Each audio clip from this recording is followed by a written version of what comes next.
something that stayed in my head was something called Schumpeter's theory of creative destruction. Which is that it encapsulates exactly what you said, that every business at some point has like a rise, a plateau, and then a fall. Absolutely. And venture or private equity just accelerates the timelines on all of that. Very true. So, I think for me, when we talked about these large businesses, now those are very different kinds of failures, and I'm going to kind of pick my favorite example of that. Do you know who invented the first digital camera?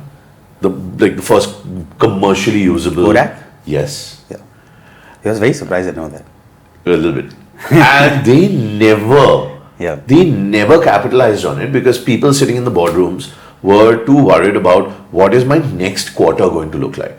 If I suddenly start promoting digital camera sales, my sales of film, which is actually where you make your money, is going to start dropping. And they refuse to make a long-term decision to preserve short-term profit. Absolutely. And let's break this down even further, right? When a business cracks something, when they figure out something that a customer wants, that works really well in one market, when they crack something, there is a certain lifetime associated with how much money you can make or how long you can keep those margins up for, because it is never infinite.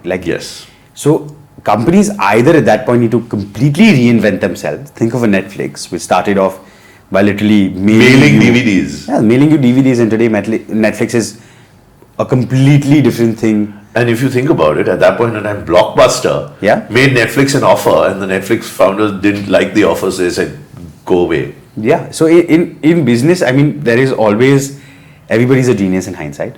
Yes. Right, a company like Tupperware went down and people said, oh, it's because it was too resilient. Bullcrap. I think there are a lot of reasons, right? One of them, of course, is groupthink, the Nokia example. Something that you said at Kodak, right? Because as a group, you think that because there are 10 people in the room, everybody is applying their minds, but in reality, everybody is just kind of agreeing with what they think will be the group consensus. Yes. There's overexpansion, there is accounting irregularities. And I think one of the features, and this is also why a lot of the public market folks, and I think a lot of these surface when a company gets listed. Because that is when you have to make a lot of disclosures, and I don't think the public markets invest on narrative as much as the private markets do.